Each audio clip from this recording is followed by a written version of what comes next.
Going straight to the point, what is the situation today in our region regarding cyber security? Yeah, actually, the cyber situation is intensive, I would name it.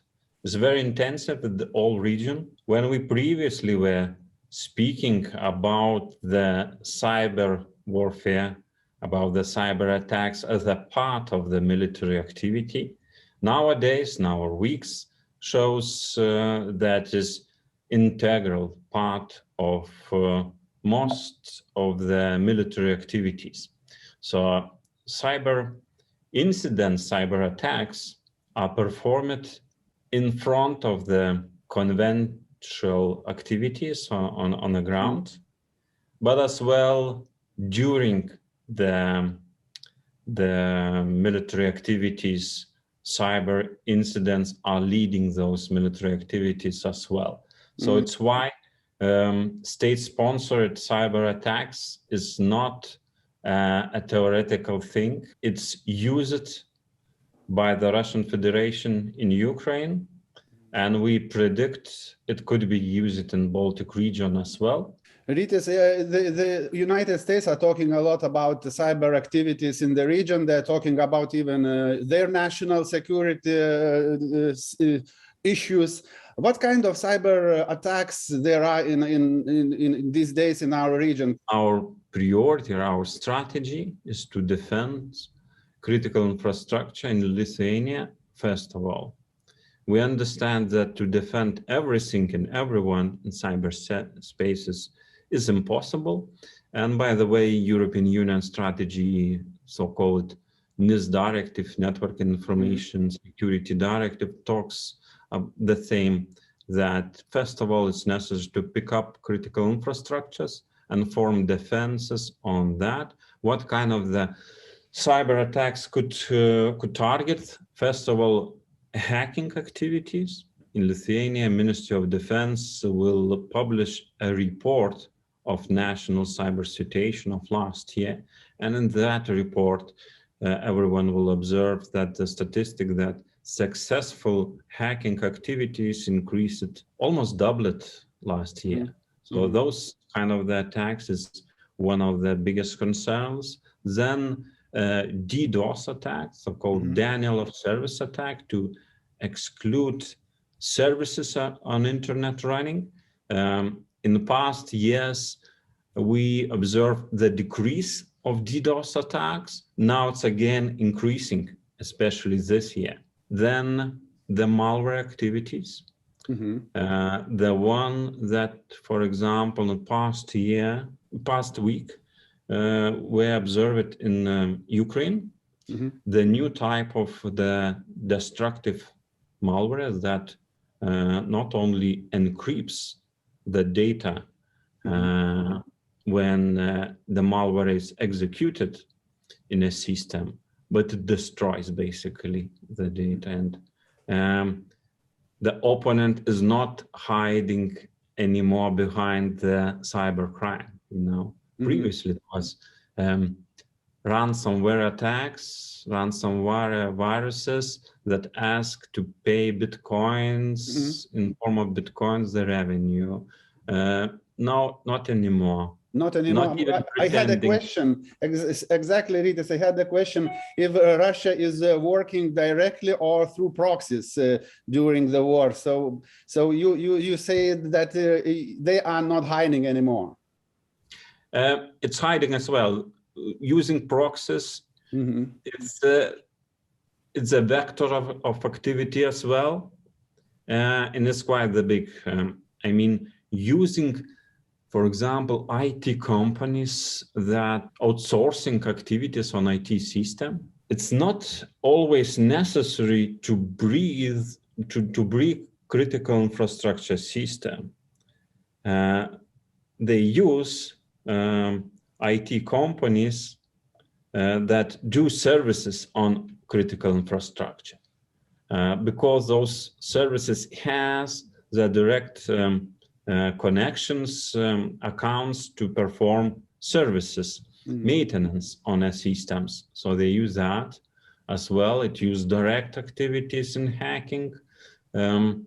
What is today is quite important. I believe it should be interesting for you as well. Media companies, media tech enterprise, especially in Lithuania, as one of the biggest targets for cyber attacks.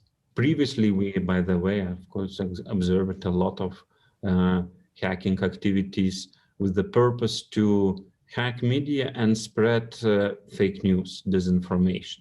And by the way, disinformation, the amount of disinformation that my institution is getting right now is it's flooded. We are flooded with society reports on disinformation. It's not the same as it was a month ago. Now it's different situations. It hurts society a lot, this disinformation on Russian activities in Ukraine. Rytis, can you name, please, what the counter actions do Lithuania and other neighboring countries do regarding all these cyber activities? By the, for example, global cybersecurity ranking in the world, Lithuania, I believe, stands in the 6th place in the world by the strongest cyber defense activities as well. So we invest a lot. We do have intrusion detection systems, special sensors in our system too. First of all, we are concentrated on properly detecting malicious activity on our system. It's the first line of defense, you know. First of all, you need to detect and understand what's happening. Not after the incident, even we have quite a good teams that investigates cyber incidents, but it makes sense to invest first of all on preventive measures and to detect incidents and work as how we call early warning systems in early stages to detecting. Then this only one side of our activities. Other is increasing cybersecurity level on governmental sector systems, critical infrastructure in society as well. So requirements on cybersecurity, it's quite high. For example, when we were several years adopting this European NIS directive, we found that most of the homework Lithuania did in advance. I mean, we care about cybersecurity even more than some of the old EU members. For example, this week we observed, I just came back from Ministry of Interior Affairs that the special situation committee is formed, and first time for this year, for this month, we're meeting. I did a weekly update. While the amount of statistical incidents increased by 30%, is not that opponent is more attacking at the moment, but it's more our society, our enterprises is alerted to the situation, trying to detect more and report more. So far, it is the background of cyber activities is on a common level, but weaknesses and awareness in Lithuania is quite big at the moment, and that's good. I mean, I'm happy with that. That's our alerting stage is high. I'm thinking about how to keep that level. Looks like situation in Ukraine will keep the same in maybe in days, weeks, or even months. To keep that the same alerting level for us in Lithuania, we are very sympathized to the Ukraine, of course, but it's important to think about ourselves as well, and invest in our defense too, to keep that awareness level with the same during next weeks and months. That's important as well. So I believe your podcast is helping to that direction as well. Yeah, sure. Rita, the question, how ordinary common people and businesses and organizations can do and act today, what should they pay attention more to, what kind of situations? Yesterday, we issued on our website the warning about the fake accounts that cyber criminals are using Ukraine situation, when a lot of Lithuanian people wants to help with the money, with the other help, and they using how to recognize. I would alert being careful, reading and checking the information, not following impulses, you know. Disinformation, fake news, the amount that is reported to our institutions, we see that it's a lot of them. So please read information, check information, rethink the information. Is it really true? Is it what is said and will be said in the future, in next days? Is it really right to follow and believe and check the facts and think like that? There is a lot of, you know, activities, Lithuanian citizens taking initiative themselves. And in other situation, we would name by the law those actions illegal. But we as well, as governmental employees, understand, you know, desperate time, desperate measures. So we do not impact that activities. We are not issuing, we are not stopping. And what kind of activities? Can you tell one example, for example? Well, like accessing the botnet networks to perform DDoS attacks to IP addresses of Russian Federation, Russian governmental sites and things like that, which is understandable from one side. From other side is illegal. What you're gonna do with that? Currently, my strategies and my employee strategies not influence. We're focusing on our job, and as I said, our job is critical infrastructure, our Lithuanian governmental systems. There is plenty job to there, and we are tasked to do that job. Those people that are doing those activities, initiatives, be careful. Don't hurt ourselves. There could be used IP addresses, tactics to redirect those attacks back to Lithuania, for example.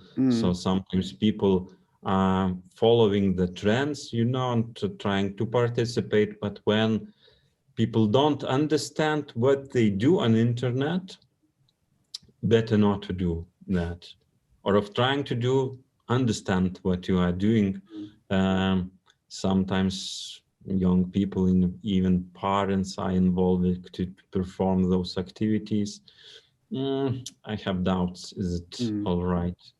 Rita, I have a question. I was reading a lot and watching news about United States national security questions and issues regarding cybersecurity, and they are really very much involved in critical infrastructure, like securing, and especially in energy sector, like national grid and stuff like that.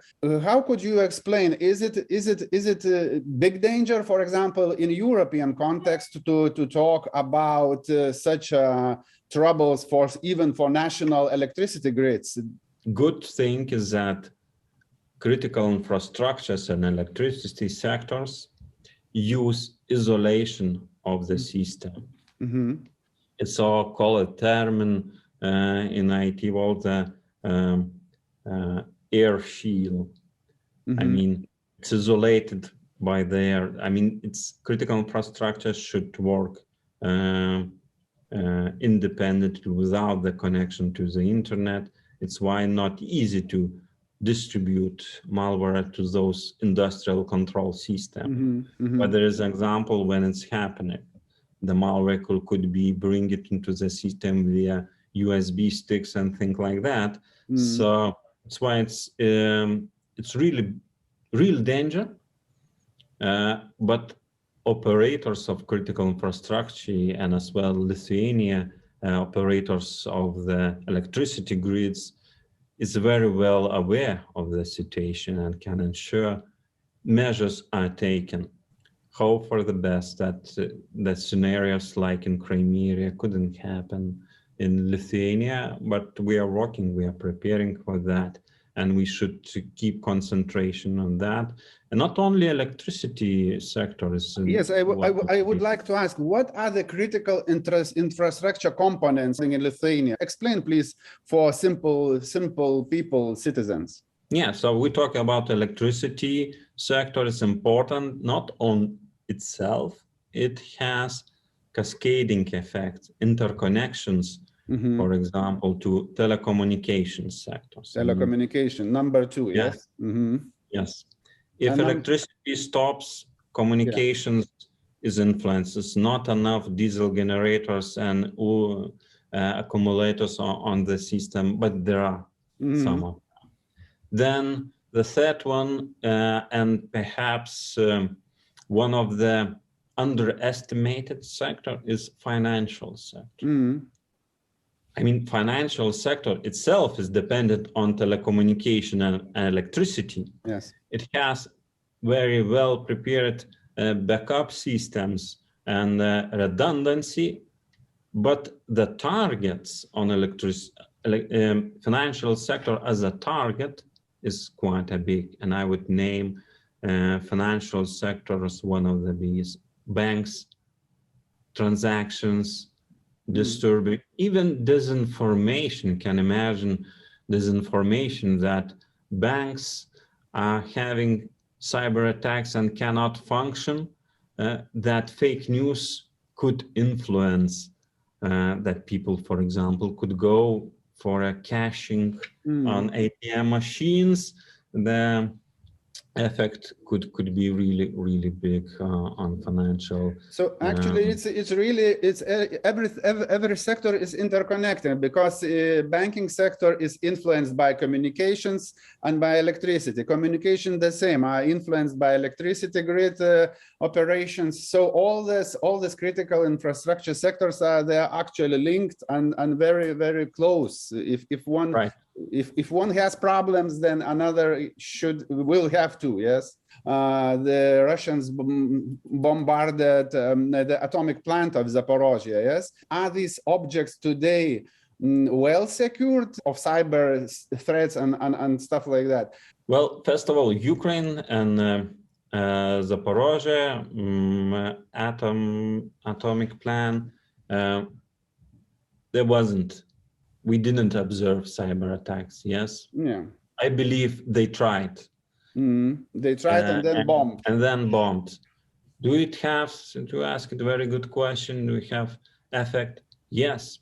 I mean, stopping a power plant is not only that the region will not get electricity. Electricity system is interconnected. For example, shutdown of power plant most probably would influence the frequency of the electricity grid. And frequency has cascading effect to others connected into the grid. So yes,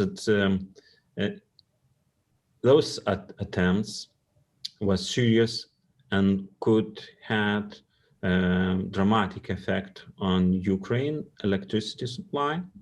Didn't happen it yet, and good. That's good. How in Lithuania is situation different? We are planning to disconnect from Braille, this post-Soviet Union grid, for many years. It's already a lot of job done, and God bless, it's already done. There's a lot of big path already. We are entering the final phase of disconnecting from Braille. Exactly. So it could influence, but we are prepared for sure. I cannot disclose the details, but those things as regenerative corona electricity that could be turned on, a lot of investment in renewable energy and things like that. That helps us right now be more, how to say, be more prepared to the possible situations in the future, because we were started to think about disconnecting from this Braille circle many years ago. So it's not so bad. Yeah, thank you, Rytis.